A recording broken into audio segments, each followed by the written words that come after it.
नमस्कार, आप देख रहे हैं आज का मुद्दा। मैं हूं आपके साथ शैलेंद्र चौहान। आज उत्तर प्रदेश में छठे चरण की वोटिंग खत्म हो गई। अब सातवां और आखिरी चरण बचा है, जिसमें 9 जिलों की 54 विधानसभा सीटों पर वोटिंग होनी है, जिसमें प्रधानमंत्री का संसदीय क्षेत्र वाराणसी भी शामिल है।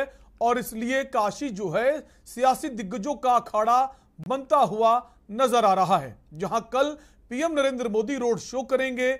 पीएम मोदी के रोड शो से पहले तमाम राजनीतिक पार्टियों के दिग्गज आज वाराणसी में बीजेपी की केंद्र सरकार और योगी सरकार पर हमला करते नजर आए। जहां चुनाव के शुरुआती दौर में शांत नजर आ रही बीएसपी सुप्रीमो मायावती आज काफी आक्रामक नजर आईं और सीएम योगी पर बुलडोजर वाला हमला बोला। क्या कुछ कहा मायावती ने, आपको सुना देते हैं।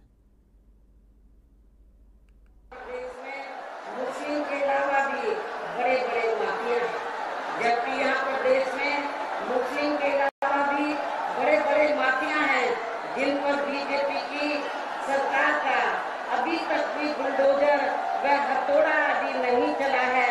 ये सब इनकी संकीर्ण मानसिकता नहीं है तो क्या है।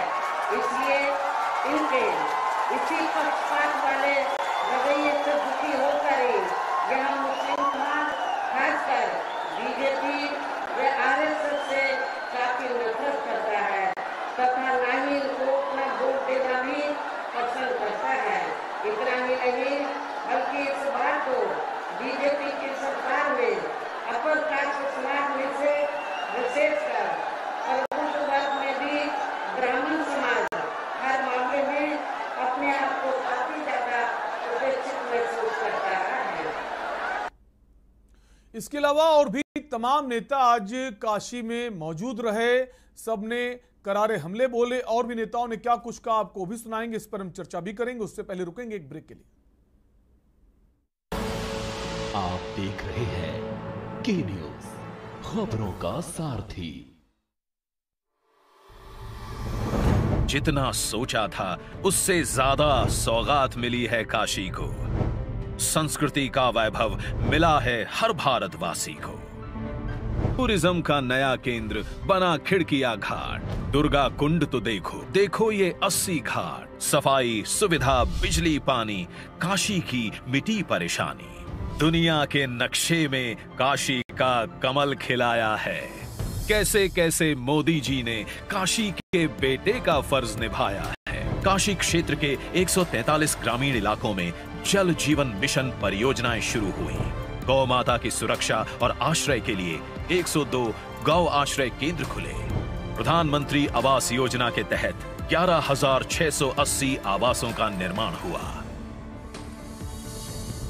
जाति धर्म से उठकर बढ़ाया है सम्मान। सबसे पहले गरीब कल्याण। आप देख रहे हैं के न्यूज, खबरों का सारथी। ब्रेक के बाद एक बार फिर आपका स्वागत है। आप देख रहे हैं आज का मुद्दा। छठे फेज की आज वोटिंग खत्म हो गई। सातवां और आखिरी फेज बचा है। अब यह तय करेगा कि आखिर जो मार्जिन है वो किधर बना नजर आ रहा है। इसी पर हम बात करेंगे। उससे पहले आपको बता दें, आज काशी में तमाम राजनीतिक पार्टियों के दिग्गज नजर आए। उधर पश्चिम बंगाल की मुख्यमंत्री ममता बनर्जी भी वाराणसी पहुंची और आज वो वैसे ही तेवर में नजर आई जिसके लिए वो जानी जाती हैं। दरअसल आरोप है कि भाजपा और हिंदू युवा वाहिनी के कार्यकर्ताओं ने उनके काफिले का विरोध किया, तो उन्होंने अपना रौद्र रूप दिखाया। विरोध करने वालों के सामने आकर वे खड़ी हो गईं और उसके बाद उन्होंने पैदल मार्च शुरू कर दिया, जिसके लिए वो जानी जाती हैं। और उनके पैदल मार्च की तस्वीरें हमने पश्चिम बंगाल में कई बार देखी। लेकिन जो विरोध ममता बनर्जी का हुआ, उसके बाद उन्होंने बीजेपी पर जमकर हमला बोला। आपको वो भी सुना देते हैं। मैं एयरपोर्ट से आ रहा था तो रास्ता में मैंने देखा थोड़ा बीजेपी का वर्कर जिसको दिमाग में कुछ नहीं है, फोड़ना तोड़ना छोड़ के और कुछ नहीं है, और मेरे को गाड़ी रुक दिया। मेरे को गाड़ी में डंडा मारा, मेरे को गाड़ी में धक्का मारा और मेरे को बोलता है आप वापस जाओ।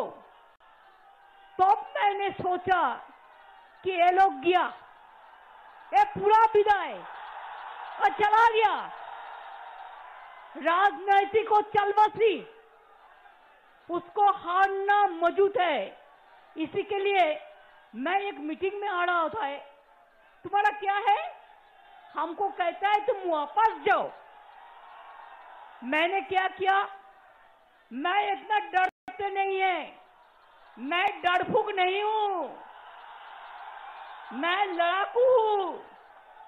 और लड़ते लड़ते मेरे को जिंदगी में बहुत दफे सीपीएम मेरे को पिटाया, मेरे को बहुत दफे गोली चलाया, मेरे को बहुत दफे डंडा मारा।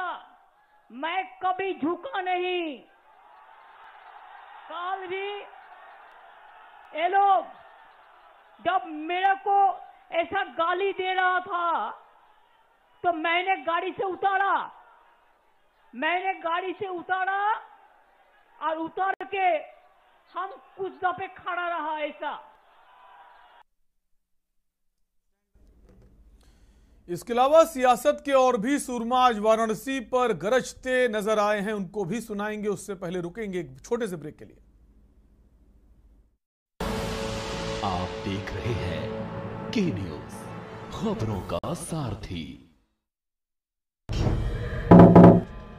खाली चुनाव के समय जिन्हें गरीब याद आते हैं उन पे भरोसा कैसे होगा? अरे भरोसा तो उन पर होगा ना जो हमेशा गरीबों में ईश्वर को देखते आए, जैसे मोदी जी। अरे हमारे चरण तक धोए हैं उस आदमी ने। उनका भगवान एक ही है, गरीब। समझे?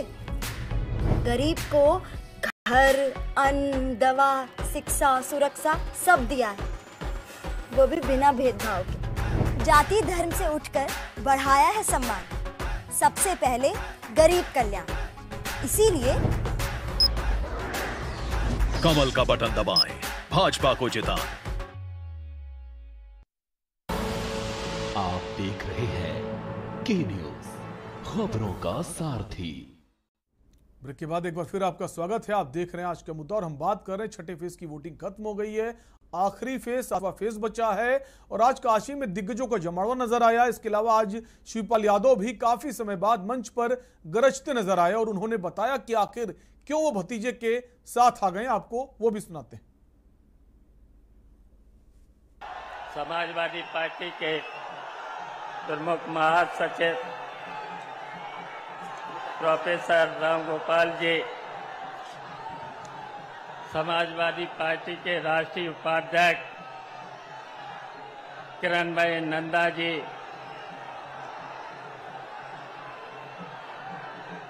सुहेल देव पार्टी के राष्ट्रीय अध्यक्ष ओम प्रकाश राजभर जी, महान दल के राष्ट्रीय अध्यक्ष केशवदेव मौर्य जी, जनवादी पार्टी के राष्ट्रीय अध्यक्ष संजय चौहान जी, जनवादी अपना दल कमेरा पार्टी के राष्ट्रीय अध्यक्ष श्रीमती कृष्णा पटेल जी, इंद्रजीत सरोज जी और मंच पर बैठे हुए समाजवादी पार्टी और गठबंधन के सभी प्रत्याशीगण और यहाँ उपस्थित सभी साथियों और दोस्तों, आज हम और ये पूरा मंच आप सब लोगों से एक ही अपील करने के लिए यहाँ पर इकट्ठा हुआ है। तो शिवपाल का भी साफ कहना है कि हम इसलिए भतीजे के साथ आ गए क्योंकि हमारे जो लोग थे उनका कहना था कि अब अखिलेश यादव के साथ आना है, तो हम अखिलेश यादव के साथ आ गए। हमारी कोशिश है कि अखिलेश यादव भावी मुख्यमंत्री बने। एक ब्रेक के लिए रुकेंगे, फौरन लौटेंगे। आप देख रहे हैं के न्यूज, खबरों का सारथी। भरोसा भैया, भरोसा उस पर होता है जिसने आपके साथ सौतेला व्यवहार न किया हो, जैसे कि अपने मोदी और योगी। याद है ना, पूर्वांचल में स्वास्थ्य सेवाएं हमेशा पंचा रहती थी। भाई ये तो योगी मोदी ने रायबरेली और गोरखपुर में एम्स बनवाया और आयुष्मान कार्ड से 5 लाख का इलाज मुफ्त दिलवाया। भरोसा है आगे हर जिले में मेडिकल कॉलेज बनाएंगे और एम्बुलेंस दुगनी करेंगे और फायदा हम गरीब को ही तो मिलेगा, क्योंकि सेंटर में जो मोदी जी बैठे हैं ना, उनके सेंटर में जात धर्म नहीं, हम गरीब रहते हैं, इसीलिए कमल का बटन दबाएं, भाजपा को जिताएं। जाति धर्म से उठकर बढ़ाया है सम्मान, सबसे पहले गरीब कल्याण। आप देख रहे हैं के न्यूज, खबरों का सारथी। ब्रेक के बाद एक बार फिर आपका स्वागत है। आप देख रहे हैं आज का मुद्दा। हम बात कर रहे हैं 6वें फेज की वोटिंग खत्म हो गई, 7वां फेज यानी आखिरी फेज बचा है। तो काशी में दिग्गजों का जमावड़ा बना हुआ है। प्रियंका गांधी भी आज काशी पहुंची। प्रियंका गांधी ने कबीर दास की मूल गादी में दर्शन किए। प्रियंका गांधी ने भी बीजेपी पर जमकर हमला बोला। आपको वो भी सुना देते हैं। किसान बहुत परेशान है और जो छोटे दुकानदार, छोटे व्यापारी हैं, वो भी परेशान हैं। वो भी कमा नहीं पा रहे हैं सरकार की नीतियों से। तो महंगाई, बेरोजगारी, जो किसानों की समस्याएं हैं, जो महिलाओं पर अत्याचार हो रहे हैं, जो छोटे व्यापारी, छोटे दुकानदार, उनकी समस्याएं, ये है ना आपकी समस्याएं? सही है? तो जब महंगाई आपके घर आती है तो क्या दरवाजा खटखटा के पूछती है कि आपका धर्म क्या है, आपकी जाति क्या है? नहीं पूछती, आ जाती है। हाँ? और जब बेरोजगारी आती है तो क्या बेरोजगारी पूछती है कि भाई किस जाति के हो, तुम किस धर्म के हो, चलो ये दरवाजा खोल देता हूं, मैं उसके घर चले जाता हूं। पूछती है बेरोजगारी? नहीं पूछती। ठीक है, तो जो छोटा जानवर आपका खेत चलता है तो क्या पहले चलने से पहले पूछता है कि भाई ये किसका खेत है? ये हिंदू का खेत है या मुसलमान का खेत है? या ये कौन सी जाति का खेत है भाई कि मैं इसको चरूं या ना चरूं, कि चले जाता है? चले जाता है? नहीं पूछता। अच्छा, विकास आया, सड़क बन गई आपकी, क्या सड़क पे लिखते हैं कि इसमें सिर्फ एक धर्म, एक जाति के लोग चलेंगे? नहीं लिख सकते ना। तो प्रियंका गांधी ने साफ किया कि जो समस्याएं लोगों में हैं वो सिर्फ किसी एक जाति की नहीं है, सभी समस्याएं धर्म और जाति की बात ना करें। ब्रेक के लिए रुकेंगे, जल्द लौटेंगे।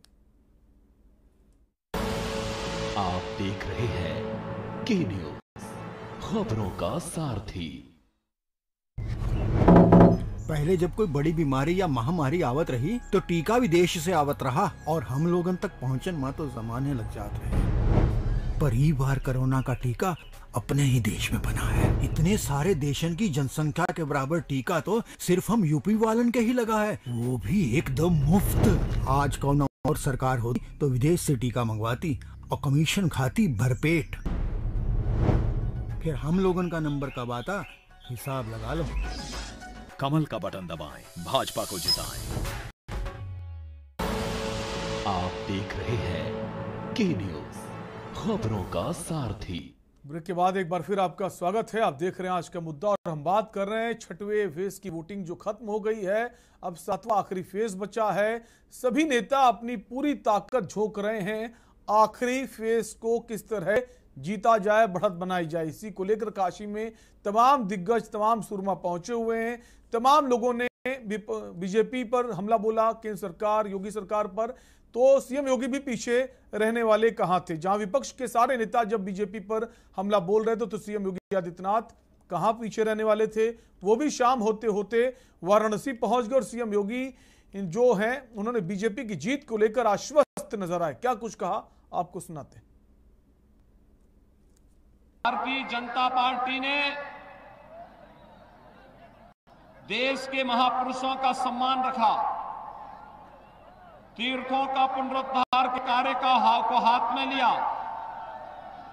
आज उत्तर प्रदेश में जब विकास की बात होती तो express highway, airport, inter state connectivity, inland waterway, ये सभी मल्टी मॉडल हब के रूप में विकसित होता उत्तर प्रदेश तो है ही, लेकिन जब विकास की बात होती तो भाइयों बहनों, अयोध्या सज रही है, काशी भव्य हो रही है, मथुरा वृंदावन अपने नए रूप में एक बार फिर से दुनिया के सामने जगमगाती हुई दिखाई दे रही है। विंध्यवासिनी धाम अपने नए स्वरूप में आ रही है। तो कुल मिलाकर चुनाव जो है अपने आखिरी मुहाने पर पहुंच गया है। सभी की कोशिश है किसी तरह अब ये जो आखिरी किला बचा है इसको जीत लिया जाए। किसकी कोशिश रंग लाएगी ये देखने वाली बात होगी। तमाम मुद्दों पर हम चर्चा करेंगे। तमाम सारे गेस्ट हमारे साथ जुड़ेंगे। आपको बता दें हमारे साथ अजय कुमार वरिष्ठ पत्रकार लखनऊ से जुड़ गए हैं। खासा आपको अनुभव है, कई वर्षों का अनुभव है। इसके अलावा सैयद कासिम वरिष्ठ पत्रकार भी हमारे साथ जुड़ गए हैं। सैयद साहब आपका स्वागत है। और सैयद भाई को भी एक काफ़ी अनुभव है, ज़मीनी मुद्दों को बाखूबी आप समझते हैं। इसके अलावा कृष्णा पंडित वरिष्ठ पत्रकार हमारे साथ वाराणसी से जुड़ गए हैं। चूंकि अब सभी की कोशिश वाराणसी के आसपास के जो जिले बचे हैं वहां कैसे बढ़त बनाई जाए और काशी की खास जानकारी रखते हैं। सर स्वागत है आपका। हमारे साथ दिनेश त्रिपाठी बने हुए हैं, खुद वाराणसी पहुंचे हुए हैं, कई दिनों से वहां डेरा जमाए हुए हैं और वहां का क्या माहौल है उसको भी भली भांति समझ चुके हैं। वो भी हमको बताएंगे इस वक्त क्या वहां सियासत चल रही है। साथ ही साथ हमारे साथ विजय शंकर पांडे जुड़ गए, वरिष्ठ पत्रकार काशी से। और काशी के बारे में जितना विजय शंकर पांडे जी समझते हैं, जानते हैं, शायद उनसे बेहतर कोई और जानता, उनसे भी हम जानेंगे वहां के बारे में। उससे पहले एक ब्रेक के लिए रुकेंगे। आप देख रहे हैं के न्यूज, खबरों का सारथी। सच बताएं आपको, हमको महामारी का डर तो था ही, साथ डर था बच्चों को खिलाएंगे का। एक थैली राशन मोदी जी से आया और एक थैली योगी जी, वो भी बिल्कुल मुफ्त। अरे जो टोटी चुराते हैं वो रोटी क्या खिलाएंगे। सोच ईमानदार, काम असरदार, यूपी फिर मांगे भाजपा सरकार। जब पशुओं को मिलेगा प्यार और मिल्को मोर पशु आहार तो दूध बहेगा, मुनाफा बढ़ेगा। मिल्को मोर पशु आहार, पर ये दिल है कि चख रहा है उन्हीं अल्फाजों का दूर कितना भी जाओ, इस जुबान से दूर ना जा पाओगे। विमल, बोलो जुबान केसरी।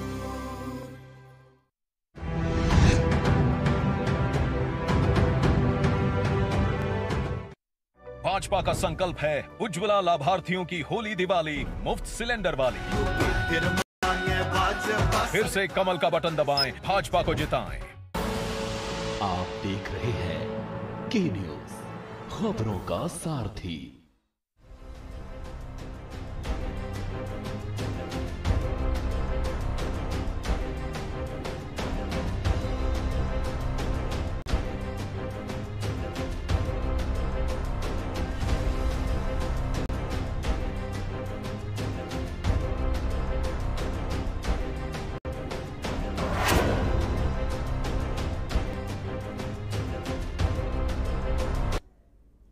ब्रेक के बाद एक बार फिर आपका स्वागत है। आप देख रहे हैं आज का मुद्दा और हम बात कर रहे हैं छठवें फेज की वोटिंग जो है वो खत्म हो गई है। क्या कुछ आज देखने को मिला, इसके अलावा जो आखिरी फेज बचा है जहां पर तमाम सियासत के जो सुरमा हैं, बड़े बड़े दिग्गज आज वाराणसी में नजर आए, उस पर भी हम चर्चा करेंगे। सबसे पहले हम विजय शंकर पांडे जी के पास आएंगे। वरिष्ठ पत्रकार हैं, काशी की जो नब्ज है उसको बेहतर समझते हैं, काशी के आसपास के जो जिले हैं उनको उनसे वाकिफ हैं। विजय शंकर जी, बहुत बहुत स्वागत है आपका इस चर्चा में।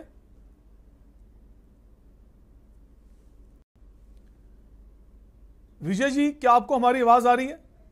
आपकी आवाज आ रही है मेरे जी।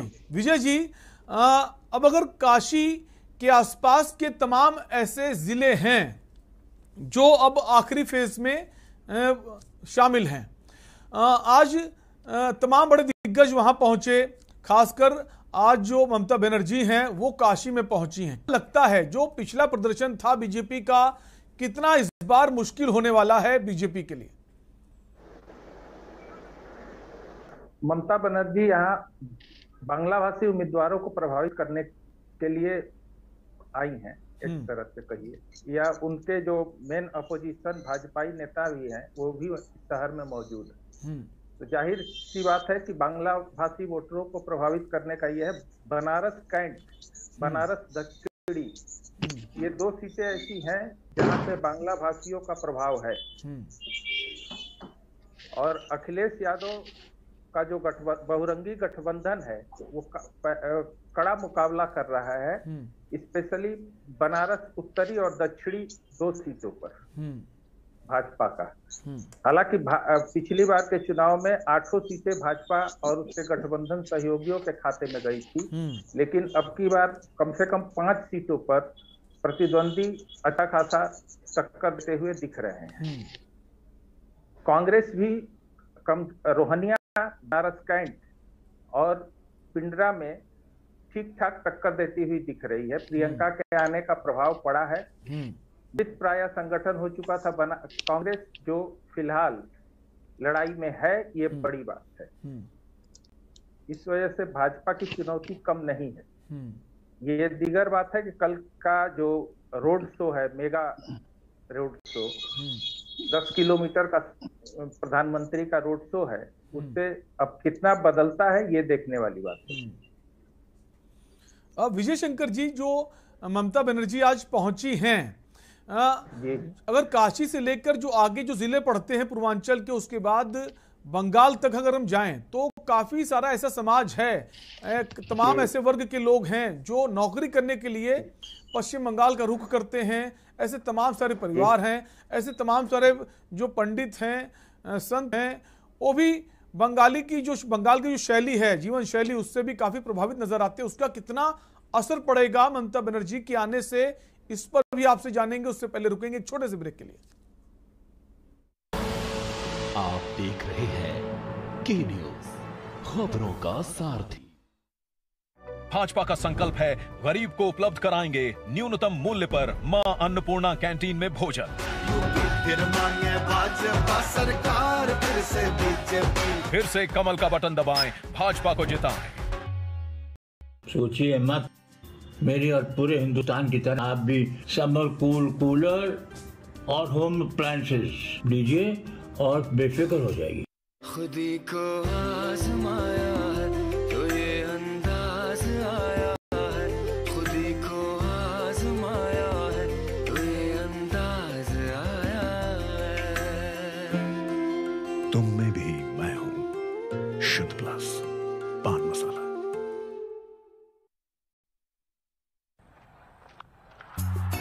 Yes! Yes, yes, yes! In your face, loser! See you in soccer.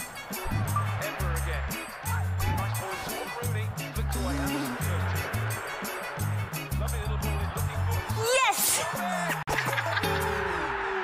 जी हाँ, predict cricket and football results and win cash only on Sky 247, anywhere, anytime, 24/7 entertainment, only on Sky 247.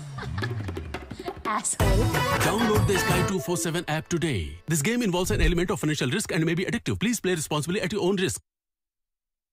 Bhajpa का संकल्प है स्वयं सहायता समूह से जुड़ी 1 करोड़ महिलाओं को 1 लाख तक का क्रेडिट कार्ड। 5 लाख नए स्वयं सहायता समूह बनाएंगे। फिर से कमल का बटन दबाएं, भाजपा को जाएं। आप देख रहे हैं के न्यूज, खबरों का सारथी।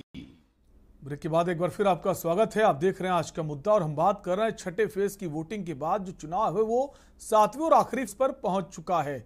सभी दलों की कोशिश है किसी भी तरह पूरी जान, पूरी कोशिश लगा दी जाए ताकि जो बाद में ये कहने को ना हो कि कहीं कोशिश अधूरी रह गई। इसी सिलसिले में आज तमाम बड़े नेता दिग्गज वाराणसी पहुंचे हैं, जिसे प्रधानमंत्री नरेंद्र मोदी का गढ़ कहा जाता है, चूंकि वो वहां की संसदीय क्षेत्र से सांसद हैं। इसी पर हम चर्चा कर रहे हैं कितना प्रभाव डालेगा ये। हमारे साथ तमाम सारे खास मेहमान बने हुए हैं। वापस विजय शंकर पांडे जी के पास आए। ब्रेक से पहले बात अधूरी रह गई थी। विजय शंकर जी, हम चाहेंगे आप उसे पूरा करें। क्या काशी और तमाम जो जिले हैं पूर्वांचल से एक उनका नाता रहा है, नाता है, कितना असर डालेगा टीएमसी की जो पश्चिम बंगाल की मुख्यमंत्री हैं ममता बनर्जी, उनका आज पहुंचना?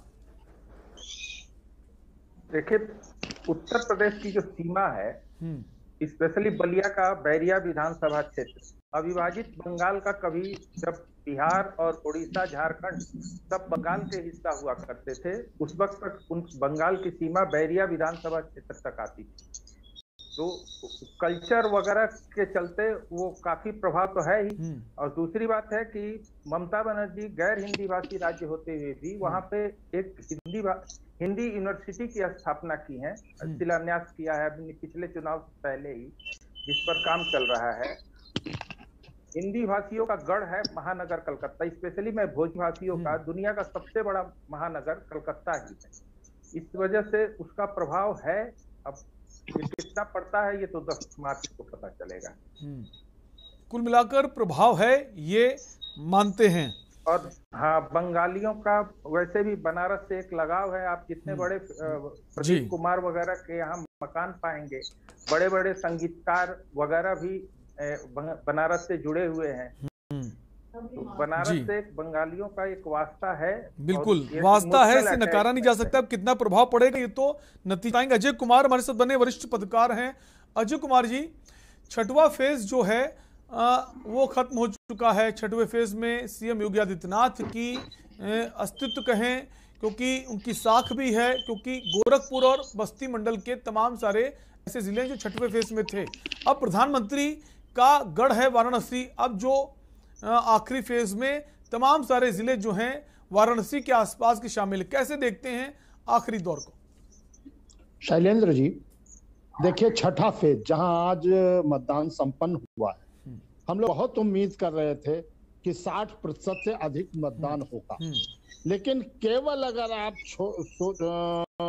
अंबेडकर नगर को छोड़ करके बाकी कहीं भी 60% से ऊपर मतदान नहीं। अब दोनों की प्रतिष्ठा है। अगर गोरखपुर में जहां आज मतदान हुआ है उनकी 57 सीटों पर, वहां योगी जी की प्रतिष्ठा जुड़ी रही। अब जो 7 तारीख को 7वें चरण में मतदान वाराणसी सहित 9 जिलों में होना है, वहां हर हाल में मोदी जी की प्रतिष्ठा जुड़ी हुई। यही कारण है कि देखिए, कभी प्रधानमंत्री चुनावी दौरे में, प्रदेश के चुनावी दौरे में 10-10 दिन 8-8 दिन नहीं रहता। इससे ही लग रहा है कि क्या स्थिति भारतीय जनता पार्टी की। ममता जी आज आई, उनका विरोध हुआ, स्वाभाविक है, वहां आना है तो विरोध, और वो विरोध के लिए ही आई। मैं आपको बता दूं, ममता जी जानती हैं कि हम जाएंगे तो विरोध होगा, और विरोध होगा तो बनारस या आसपास के, चाहे गाजीपुर हो, जौनपुर हो या मऊ हो, आजमगढ़ हो, यहाँ का बहुत सा कर्मचारी या लेबर जो है वो कलकत्ता जाता है, कलकत्ता में काम करता है। तो अब ममता का विरोध हो रहा है, नारेबाजी हो रही है, उनकी गाड़ी रोकी गई है, लेकिन वो डट करके वो महिला खड़ी रही। वो एक अलग की बात है। उन्होंने भी बनारस आना इसीलिए तय किया कि वो जानती हैं कि अगला प्रधानमंत्री के दावेदार ये विपक्ष सब मिल करके अगर किसी को बनाने का बात करेगा तो ममता जी का ही होगा। लेकिन एक बात बता दें, ये 9 जिले जो हैं, 54 सीटें हैं जहां 7 तारीख को मतदान होगा, वही स्थिति रहे। आज इस बार 46 सीटें जो थी भारतीय जनता पार्टी के, जहां आज मतदान हुआ है, मैं समझता हूं, मैं गया हूं इनमें, कई जिलों में मैं गया हूं, गोरखपुर में गया हूं, बस्ती में गया हूं, आजमगढ़ में भी गया हूं, जहां 7 तारीख को मतदान है। वो स्थिति नहीं है जो 2017 में दिखी। अब बहुत से लोग कह रहे हैं मुफ्त का राशन मिल रहा है, मुफ्त की चीजें मिल रही हैं, तो जिनसे भी बिल्कुल वो स्थिति नहीं है। और आखिरी फेज की अगर बात करें तो जितना फायदेमंद आखिरी फेज समाजवादी पार्टी के लिए 2017 में रहा था, उतना कोई फेज नहीं रहा था। इसलिए चुनौतियां और ज्यादा बीजेपी के लिए हो गई। एक ब्रेक का वक्त है। आप सभी मेहमान हमारे साथ बने रहिए, जल्द लौटेंगे। आप देख रहे हैं के न्यूज, खबरों का सारथी। जितना सोचा था उससे ज्यादा सौगात मिली है काशी को। संस्कृति का वैभव मिला है हर भारतवासी को। टूरिज्म का नया केंद्र बना खिड़किया घाट। दुर्गा कुंड तो देखो, देखो ये 80 घाट। सफाई, सुविधा, बिजली, पानी, काशी की मिटी परेशानी। दुनिया के नक्शे में काशी का कमल खिलाया है। कैसे कैसे मोदी जी ने काशी के बेटे का फर्ज निभाया है। काशी क्षेत्र के 143 ग्रामीण इलाकों में जल जीवन मिशन परियोजनाएं शुरू हुई। गौ माता की सुरक्षा और आश्रय के लिए 102 गौ आश्रय केंद्र खुले। प्रधानमंत्री आवास योजना के तहत 11,680 आवासों का निर्माण हुआ। जाति धर्म से उठकर बढ़ाया है सम्मान। सबसे पहले गरीब कल्याण। आप देख रहे हैं के न्यूज, खबरों का सारथी। ब्रेक के बाद एक बार फिर आपका स्वागत है। आप देख रहे हैं आज का मुद्दा और हम बात कर रहे हैं चुनाव के आखिरी फेज की। 7वां चरण आखिरी चरण है और सभी दिग्गज जो सियासत के सूरमा हैं सभी वाराणसी में अपना दमखम लगा रहे हैं। कल प्रधानमंत्री नरेंद्र मोदी वहां रोड शो करने वाले हैं। इन्हीं तमाम मुद्दों पर आज हम चर्चा कर रहे हैं। मेहमान हमारे साथ बने हुए हैं, वापस चर्चा को आगे बढ़ाएंगे। हमारे साथ एक और खास मेहमान जुड़ गए हैं। कृष्णा पंडित वरिष्ठ पत्रकार हैं, वाराणसी से हैं और जो वाराणसी के जो जमीनी मुद्दों उनको बाखूबी आप समझते हैं। कृष्णा जी, बहुत बहुत स्वागत है आपका इस चर्चा में। उसके अलावा उदित माथुर जी जुड़ गए हैं, वरिष्ठ पत्रकार हैं लखनऊ से। पूर्वांचल की राजनीति को खास अच्छे से आप समझते हैं, कई वर्षों का पत्रकारिता का आपको अनुभव, सर आपका भी बहुत बहुत स्वागत है। और कृष्णा जी आप ही के पास आएंगे। अब जो वाराणसी के जरिए जो जान फूंकी जा रही है, तमाम राजनीति के जो दिग्गज हैं वहां पहुंचे हुए हैं। कल प्रधानमंत्री खुद वहां रोड शो करेंगे। क्या लग रहा है इस बार मुकाबला कितना कांटे का है या फिर जो स्थिति बीजेपी की पिछली बार थी वही बनी रहेगी? देखिए, जो वर्तमान की स्थिति है, पहले की अपेक्षा जो लहर थी जिसको कहा जा रहा था कि मोदी और योगी के नाम का लहर चल रहा है, कहीं न कहीं वो थमा है। मोदी और योगी नाम बिल्कुल लोगों के हृदय में और दिल में बसा हुआ है, लेकिन जो स्थानीय प्रत्याशी हैं उनके प्रति लोगों में थोड़ा आक्रोश है। जैसा कि आप जानते हैं कि पूर्वांचल ये तय करता है कि यूपी का जो मुख्य थानेदार होगा वो इसी गलियारों से गुजर के जाएगा, इसी सियासत की रास्ते से वहां जाएगा। वर्तमान के दिनों में सियासत का पारा बहुत गर्म है। सभी चुनावी जितनी पार्टियां हैं पूरी दमखम लगा रही हैं। कोई ऐसी पार्टी नहीं है जो कोई भी कसर छोड़ना चाहती है। आज वर्तमान के दिनों में यथार्थ की जो मुद्दे हैं, जो लोकल मुद्दे होना चाहिए, किसी पार्टी ने लोकल मुद्दे को अपना मुद्दा नहीं बनाया। सभी पार्टियों द्वारा केवल एक ही बात कही जा रही है, वो है राष्ट्रीय मुद्दा। चाहे भाजपा हो, चाहे सपा हो, चाहे जिस तरीके की आज जुगलबंदी कर ममता बनर्जी आई और कल हिंदू वाहिनी के कार्यकर्ताओं द्वारा उनके काफिलों को रोका गया, उनके दशाश्वमेध घाट गई, वहां भी उनका जबरदस्त विरोध हुआ। कहने का मतलब यह है कि जो चुनाव में स्थानीय लोकल मुद्दा हुआ करते थे, कहीं ना कहीं वो दब गए हैं और उन मुद्दों की जो राजनीति करके लोग ऊपर आते थे और जाकर विधानसभा में अपनी बात को रखते थे, वो आज देखने को नहीं मिल रहा है। बड़े बड़े चेहरों के सहारे जो नैया पार लगाने का काम है वही सिर्फ चल रहा है। जितने भी राष्ट्रीय स्तर के नेता हैं उन्हीं के आधार पर जो भी सपा हो चाहे भाजपा हो, दो ही इस समय लड़ाई में दिख रहे हैं, बाकी अन्य तो लड़ाई में दिख ही नहीं रहे हैं। अखिलेश यादव के सहारे जितने भी उनके प्रत्याशी हैं, कुछ तो ऐसे प्रत्याशी हैं जिनको लोग जानते भी नहीं है बनारस में, कुछ नए नए हैं जो अभी राजनीति के गुर सीखने के लिए आए हुए हैं। अपने नेता के सहारे वो अपनी विधानसभा को चुनाव जीत कर जाना चाहते हैं। सेम हालत वही है भाजपा के साथ।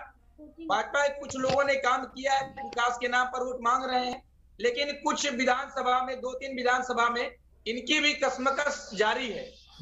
कल हमारे देश के प्रधानमंत्री नरेंद्र मोदी जी संसदीय क्षेत्र में 10 किलोमीटर यात्रा करेंगे और लोगों से अपील करेंगे कि आप मुझे वोट दीजिए। आज योगी जी ने अपने विकास के मुद्दे को, चाहे अयोध्या का मामला हो, चाहे काशी कॉरिडोर धाम का मामला हो, उस पर लोगों का ध्यान आकर्षित किया और बताया कि जिस तरीके से अपराध को उन्होंने काबू में करने की पुरजोर कोशिश किया है, इसको आधार बताते हुए वोट अपील की। बिल्कुल, कुल मिलाकर जो कैंडिडेट हैं, जो प्रत्याशी हैं चुनावी मैदान में, वो बड़े नेताओं के सहारे अपनी नैया पार लगाना चाहते हैं। अब कितनी नई पार लगेगी देखने वाली बात होगी। एक ब्रेक का वक्त है, आप सभी मेहमान बने रहिए, जल्द लौटेंगे। आप देख रहे हैं के न्यूज, खबरों का सारथी। खाली चुनाव के समय जिन्हें गरीब याद आते हैं उन पे भरोसा कैसे होगा? अरे भरोसा तो उन पर होगा ना जो हमेशा गरीबों में ईश्वर को देखते आए, जैसे मोदी जी। अरे हमारे चरण तक धोए हैं उस आदमी ने। उनका भगवान एक ही है, गरीब, समझे? गरीब को घर, अन्न, दवा, शिक्षा, सुरक्षा सब दिया है, वो भी बिना भेदभाव के। जाति धर्म से उठकर बढ़ाया है सम्मान, सबसे पहले गरीब कल्याण। इसीलिए कमल का बटन दबाएं, भाजपा को जिताएं। आप देख रहे हैं के न्यूज, खबरों का सार। ब्रेक के बाद एक बार फिर आपका स्वागत है। आप देख रहे हैं आज का मुद्दा और हम बात कर रहे हैं छठे फेज की वोटिंग के बाद अब सातवां आखिरी फेज है। कौन कहां बाजी मारेगा, किसका जो है पलड़ा भारी है, कौन बढ़त बना रहे हैं, इन सब पर बात कर रहे हैं। तमाम मेहमान हमारे साथ बने हुए, आपस चर्चा को आगे बढ़ाएंगे। हमारे साथ सैयद कासिम, वरिष्ठ पत्रकार बने हुए हैं। सैयद भाई के पास आएंगे। सैयद भाई को बाखूबी पूर्वांचल की राजनीति का खासा अनुभव है। कौन सी राजनीतिक पार्टी का क्या एजेंडा है, क्या आइडियोलॉजी बाखूबी आप समझते हैं। सैयद भाई आप ही से जानेंगे, छठे फेज के बाद आखिरी दौर है, क्या लग रहा है, मुकाबला जो है कांटे का है या फिर कोई बढ़त बनाता हुआ नजर आ रहा है? एक चीज तो स्पष्ट है कि 325 सीटों के साथ भारतीय जनता पार्टी गठबंधन सरकार में आया था। तो अगर 325 सीटों वाला गठबंधन जो है वो हर जगह आप देखेंगे तो उसकी सीटें घटेंगी। ये तो है नहीं कि जितनी उसको मिलेगी उतनी इस बार भी उतनी प्राप्त करेगा। उसमें एक चीज मैंने जो देखी है, मैंने महसूस किया है कि ये जो छठा चरण गुजरा है और जो सातवां चरण आ रहा है, ये माना जाता था कि समाजवादी पार्टी का जिस तरह से पश्चिम के पहले और दूसरे चरण में समाजवादी पार्टी के गठबंधन ने बहुत अच्छा किया था, ये छठे और सातवें चरण में भी वो बहुत अच्छा करेंगे, लेकिन उतना बहुत अच्छा होता हुआ मैं नहीं देख पा रहा हूँ। देखिए शरण जी, चुनाव जब शुरू हुआ था तो ऐसा लग रहा था कि ये चुनाव एक तरफा समाजवादी पार्टी और उनके गठबंधन की लहर जरूर पड़ा जाएगा, लेकिन पहले और दूसरे चरण के बाद ये चीज धीरे धीरे कम होती गई। और अब आप अगर आएंगे तो देखेंगे कि कुछ सीटें, जैसे अभी हमारे कह रहे थे कि अंबेडकर नगर को छोड़कर वोटिंग का परसेंटेज उतना अच्छा नहीं है जितना अच्छा होना चाहिए था अगर विपक्ष के पक्ष में कोई हवा है। देखिए, हर एक्शन का रिएक्शन होता है। अगर मतदाता चाहता है कि हमको बदलाव करना है तो वो वोट का परसेंटेज बढ़ना चाहिए, तो होता हुआ नहीं दिखाई दे रहा है। एक बात समझे शैलेंद्र भाई के पूर्वांचल में कुछ जातियों का एक ऐसा मामला है कि उनको इग्नोर करके आप चुनाव को नहीं सोच सकते। जैसे पूर्वांचल के इस चुनाव में जो जहां भी अब चुनाव आया है वहां पर अगर आप कुर्मी देखेंगे, अगर आप निषाद देखेंगे, अगर आप राजभर देखेंगे, अगर आप लोनिया और क्या कहते हैं चौरसिया और इस तरह के मतदाताओं, मौर्या, कुशवाहा देखेंगे तो उन मतदाताओं का एक बड़ा समूह है और विशेषकर बनारस के आसपास तो कुर्मी डोमिनेट करता है। तो अब ये देखने वाली बात ये होगी कि अखिलेश यादव का जो गठबंधन है कृष्णा पटेल से वो पल्लवी थे, तो वो पल्लवी और कृष्णा पटेल का गठबंधन सिर्फ उन सीटों पे काम कर रहा है जहां पे वो लोग लड़ रही हैं, या दूसरी जगह भी उनको वोट दिलाने में वो कामयाब हो रहा है। क्योंकि मैंने नहीं देखा है अपने पूरी राजनीति की जो मैंने बारियां देखी हैं उसमें कुर्मी जो है बड़ी टेक्निकल वोटिंग करता है। कुर्मी मतदाता कभी किसी एक पार्टी का पिछले चुनाव को अगर छोड़ दिया जाए तो बन के नहीं रहा है नंबर 1। तो कृष्णा पटेल और पल्लवी पटेल के बाद कुर्मी क्या इनके साथ आ रहा है। तो दूसरी बात यह है कि अनुप्रिया के साथ कितना रुक रहा है, और तीसरी बात यह है कि स्थानीय कुर्मी नेताओं का कितना प्रभाव उसके ऊपर पड़ा है। जैसे आज जहां चुनाव हुआ है आप बस्ती में देखा, बिल्कुल कुल मिलाकर ये माने सैयद भाई की जो जातियां हैं वो हावी रहेंगी और 90 के दशक के बाद से वो तमाम सारे मुद्दों पर जातियां हावी रही हैं, भारी पड़ती हैं। अब इस बार कितना इसका फायदा किसको मिलता है देखने वाली बात होगी। एक ब्रेक का वक्त है, आप सभी मेहमान बने रहिए। आप देख रहे हैं के न्यूज, खबरों का सारथी। भरोसा भैया भरोसा उस पर होता है जिसने आपके साथ सौतेला व्यवहार न किया हो, जैसे कि अपने मोदी और योगी। याद है ना, पूर्वांचल में स्वास्थ्य सेवाएं हमेशा पंचा रहती थी। भाई ये तो योगी मोदी ने रायबरेली और गोरखपुर में एम्स बनवाया और आयुष्मान कार्ड से 5 लाख का इलाज मुफ्त दिलवाया। भरोसा है आगे हर जिले में मेडिकल कॉलेज बनाएंगे और एम्बुलेंस दुगनी करेंगे और फायदा हम गरीब को ही लेगा, क्योंकि सेंटर में जो मोदी जी बैठे हैं ना, उनके सेंटर में जात धर्म नहीं, हम गरीब रहते हैं। इसीलिए कमल का बटन दबाएं, भाजपा को जिताएं। जाति धर्म से उठकर बढ़ाया है सम्मान, सबसे पहले गरीब कल्याण। आप देख रहे हैं के न्यूज, खबरों का सारथी। ब्रेक के बाद एक बार फिर आपका स्वागत है। आप देख रहे हैं आज का मुद्दा और हम बात कर रहे हैं चुनाव के छठे फेज की वोटिंग खत्म हो गई है। 7वां फेज अब शुरू होने वाला है और तमाम दिग्गज जो हैं पूरी जान लगाए हुए हैं, पूरी ऊर्जा वहां खर्च की जा रही, चूंकि बहुत अहम है 7वां और आखिरी फेज। इसी पर चर्चा कर रहे हैं, कई सारे खास मेहमान बने हुए हमारे साथ। दिनेश त्रिपाठी हमारे यूपी के ब्यूरो चीफ इस वक्त खुद वाराणसी में मौजूद हैं और कई दिनों से मौजूद हैं, उनके पास भी आएंगे, समझेंगे इस वक्त क्या माहौल है वहां का। लेकिन उससे पहले मुदित माथुर जी हमारे साथ बने, लखनऊ से वरिष्ठ पत्रकार हैं। मुदित जी आप ही के पास आएंगे, कैसे देखते हैं जो छठे फेज में वोटिंग हुई है? हाँ, मुदित जी से के पास वापस आने की कोशिश करेंगे, उसके पहले हम सीधे दिनेश के पास आएंगे। दिनेश वाराणसी में मौजूद है। दिनेश इस वक्त क्या माहौल है, चूंकि कल प्रधानमंत्री नरेंद्र मोदी का रोड शो प्रस्तावित है, किस तरह की हलचल देखी जा रही है? जी शैलेंद्र, आपको बता दूं कि जिस तरह वाराणसी का माहौल है, वो चाहे शहरी क्षेत्र हो या ग्रामीण क्षेत्र, प्रधानमंत्री नरेंद्र मोदी को लेकर यहाँ की जनता बिल्कुल उत्साहित है। प्रधानमंत्री नरेंद्र मोदी 2014 से लेकर अब तक की बात की जाए तो उनके पॉपुलैरिटी में कोई किसी भी तरह की कमी नहीं आई है। वाराणसी की साफ सफाई हो या फिर वाराणसी का विकास हो, इन मुद्दों को लेकर वाराणसी की जनता पूरी तरह से प्रधानमंत्री मोदी को लेकर उनको लगातार उत्साहित है। बात करेंगे समाजवादी पार्टी या कांग्रेस की या फिर बहुजन समाजवादी पार्टी की। आज समाजवादी पार्टी के मुखिया अखिलेश यादव, जयंत चौधरी और पश्चिम बंगाल की मुख्यमंत्री ममता बनर्जी जरूर आई थी, यहाँ रैलियां की, भीड़ भी इकट्ठा हुई, लेकिन वो जनता को पूरी तरह से अपने फेवर में करने में नाकामयाब रही हैं। भारतीय जनता पार्टी के पक्ष में मुख्यमंत्री योगी आदित्यनाथ की बात करेंगे तो मुख्यमंत्री योगी आदित्यनाथ का कानून व्यवस्था, सारी चीज़ों को भूलकर लोग अभी कुछ हमारे वरिष्ठ सहयोग पत्रकार कह रहे थे कि भारतीय जनता पार्टी के 5 साल के कुशासन को लोगों ने नकारा है, या ऐसा कह रहे थे कि राशन को भी लोग इग्नोर कर रहे हैं, ऐसा कह रहे थे। लेकिन जिस तरह से मैं वाराणसी की लगभग 8 विधानसभाओं में घूमा हूँ और देख रहा हूँ, तो no doubt Bharatiya Janata party को कुछ नुकसान हो रहा है, लेकिन प्रधानमंत्री नरेंद्र मोदी की व्यक्तिगत बात की जाएगी तो उनके पॉपुलैरिटी में किसी भी तरह की कोई भी कमी नहीं आई है।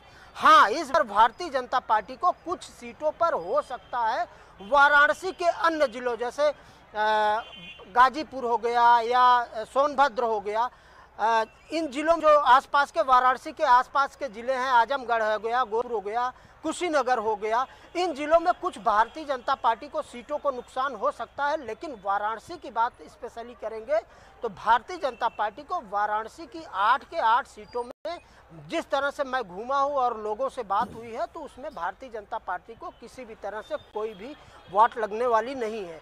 भारतीय जनता पार्टी के मुखिया या स्वतंत्र देव सिंह, अमित शाह लगातार पिछले कई 5-6 दिनों दिनेश से आप बने रहिए। कुल मिलाकर दिनेश का जैसे कहना है कि जो प्रधानमंत्री की पॉपुलैरिटी है, लोकप्रियता, उसमें कोई कमी नहीं आई है। काशी का विकास भी हुआ है। विकास कितना हावी हो पाएगा, जो पिछली बार करिश्मा था 8 सीटों का, वो वापस कायम रह पाएगा या फिर कुछ सीटें जो हैं वो फंस सकती हैं? एक ब्रेक का वक्त है, फौरन लौटेंगे।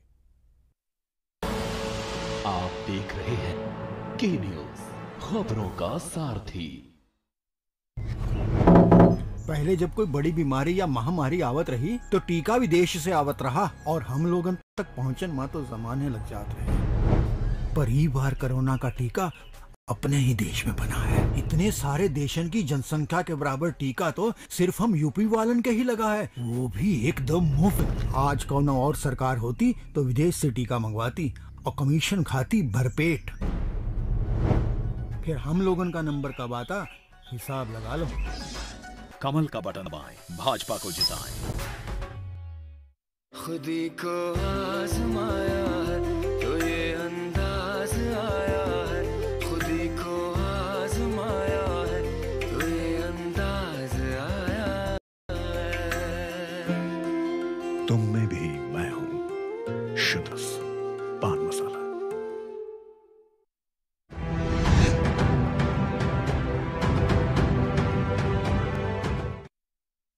सच बताएं आपको, हमको महामारी का डर तो था ही, साथ डर था बच्चों को खिलाएंगे का। एक थैली राशन मोदी जी से आया और एक थैली योगी जी, वो भी बिल्कुल मुफ्त। अरे जो टोटी चुराते हैं वो रोटी क्या खिलाएंगे। सोच ईमानदार, काम असरदार, यूपी फिर मांगे भाजपा सरकार। आप देख रहे हैं के न्यूज, खबरों का साथ। ब्रेक के बाद एक बार फिर आपका स्वागत है। आप देख रहे हैं आज का मुद्दा और हम बात कर रहे हैं यूपी चुनाव के 6वें फेज के बाद 7वां फेज है, आखिरी फेज है। तमाम दिग्गज इस वक्त अपनी पूरी कोशिश में लगे हुए किसी भी तरह 6ठे फेज में बाजी मारी जाए, इसी को लेकर चर्चा कर रहे हैं। कई सारे खास मेहमान बने हुए हैं, वापस चर्चा को आगे बढ़ाएंगे। सीधे मुदित माथुर जी के पास आएंगे। मुदित जी, ब्रेक से पहले आपसे सवाल अधूरा रह गया। सवाल यह है कि अब आखिरी फेज है और कल प्रधानमंत्री नरेंद्र मोदी का रोड शो है, कितना असर डालेगा ये रोड शो, क्या कहेंगे? देखिए, आज मैं ममता बनर्जी की रैली भी मैंने अटेंड की थी, तो जो क्राउड है, जो भीड़ कई जिलों से यहाँ आई थी, उसका जो रिस्पांस था, जो उसका उत्साह था, उसको देखते हुए तो मुझे ये लग रहा है कि भाजपा जो दावे कर रही है वो खुद ही उन दावों के प्रति आश्वस्त नहीं होगी, क्योंकि इतना ट्रिमेंडस रिस्पांस था। उस मतलब ममता को भी बोलते हुए देखा, उसके एक एक डायलॉग पे जैसे पब्लिक में जो उत्साह कह लीजिए या जो रिस्पांस था वो बहुत ही गजब का था।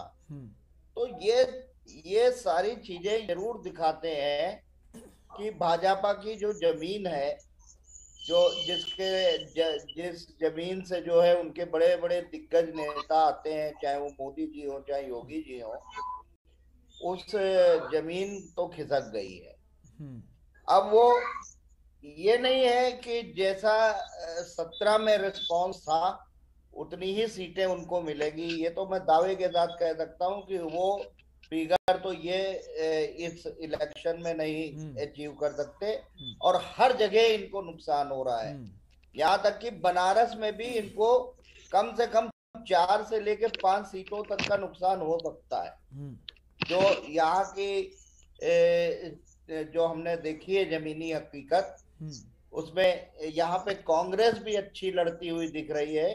तो ऐसा नहीं है कि अच्छा, अब सबसे बड़ी दिक्कत क्या है कि बहुत कुछ आज जैसे जिस तरह की रैली हुई वो करीब करीब नेशनल मीडिया में टोटली जो है वो ब्लैक आउट ही है। उसको जिस तरह से डिस्प्ले करना चाहिए उस तरह का डिस्प्ले होता हुआ मुझे दिखा नहीं। तो कई चीजें ऐसी हैं कि हम परसेप्शन जो है विभिन्न प्रकार के मीडिया रिपोर्ट्स में बना लेते हैं और उन्हीं के आधार पर बहस करते हैं, जबकि जमीनी हकीकत तो धरातल कुछ और होता है। बिल्कुल। तो कुल मिलाकर मोदी जी का कहना है कि पता लगेगा जो जमीन है वो बीजेपी की खिसक रही है। समय कम है, सीधे विजय शंकर जी के पास आएंगे। विजय शंकर जी, जैसे कि मोदी जी ने कहा जमीन खिसक रही है, उधर हमारे जो ब्यूरो चीफ है यूपी के दिनेश त्रिपाठी वहां बने हुए, वो कह रहे हैं लोकप्रियता में कमी नहीं आई है, प्रधानमंत्री की पॉपुलरिटी वैसी ही है। तो प्रधानमंत्री क्या अपने जरिए काशी की जो 8 सीटें हैं वो कायम रख पाते हैं, आसपास के जिले में प्रभाव डाल पाते हैं, क्या कहेंगे? देखिए, पिछली बार तो उनका जादू चला था। पिछली बार उन्होंने कैंप किया था तो उन्होंने भाजपा की जीत में एक अहम रोल प्ले किया था, लेकिन इस बार जो लोकल मुद्दे हैं वे हावी हैं, उसको नजरअंदाज नहीं किया जा सकता है। ये बात पूरे पूर्वांचल पर लागू होती है और इसमें विशेष तौर पे महंगाई, रोजगार वगैरह जैसे मुद्दे हैं। सेना भर्ती का मामला है। बनारस, गाजीपुर ऐसे जिले हैं, बनारस, गाजीपुर, आजमगढ़, मऊ, जहाँ के बच्चे आपको सुबह 4 बजे से सड़कों पे वर्जिश करते हुए दिखेंगे, सेना की भर्ती के लिए तैयारी करते हुए दिखेंगे। तो ये सारे मुद्दे उठेंगे और लोगों के दिमाग में कहीं ना कहीं है। हाँ, यहाँ के स्थानीय उम्मीदवारों के प्रति प्रधानमंत्री को लेकर के जरूर स्नेह है, प्यार है और उनका मान है, लेकिन जो स्थानीय विधायक और जो जनप्रतिनिधि हैं वो जनता की कितनी सुने हैं, कितना किए हैं, इसका ये मिलेगा। चुनाव उम्मीदवार घोषणाओं से पहले यहाँ के कई विधायकों के टिकट कटने के संभावना जताई जा रही थी, क्योंकि हालात कुछ बदल गए और कुछ ही विधायकों को भाजपा ने बदला। नहीं तो अगर ऐसी नौबत नहीं थी तो फिर ऐसी संभावना क्यों जताई जा रही थी? बिल्कुल। कुल मिलाकर विजय शंकर जी ये माने कि प्रधानमंत्री के लिए काशी वासियों में स्नेह भी है, प्रेम भी है, लेकिन जो प्रत्याशी हैं बीजेपी के उनसे नाराजगी है। क्या ये प्रेम, स्नेह जो प्रधानमंत्री के लिए काशी की जनता में है, ये प्रत्याशियों पर भारी पड़ेगा, प्रत्याशियों को फायदा दिलाएगा, या फिर प्रत्याशियों की जो नाराजगी है वो कहीं ना कहीं आड़े आती है? देखने वाली बात होगी। फिलहाल के लिए आपसे लेंगे इजाजत, रुकेंगे ब्रेक लिए और ब्रेक के उस पार देखिए हमारा खास कार्यक्रम मंथन हमारे प्रधान संपादक दुर्गेंद्र चौहान जी के साथ।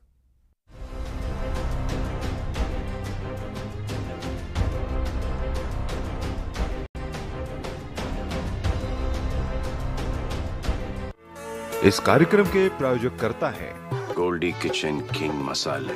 जहां जाएं रिश्ते बनाएं, जहाँ जाए रिश्ते बनाए, गोल्डी मसाले। समर कूलर और होम अप्लायंसेस लीजिए और बेफिक्र हो जाइए।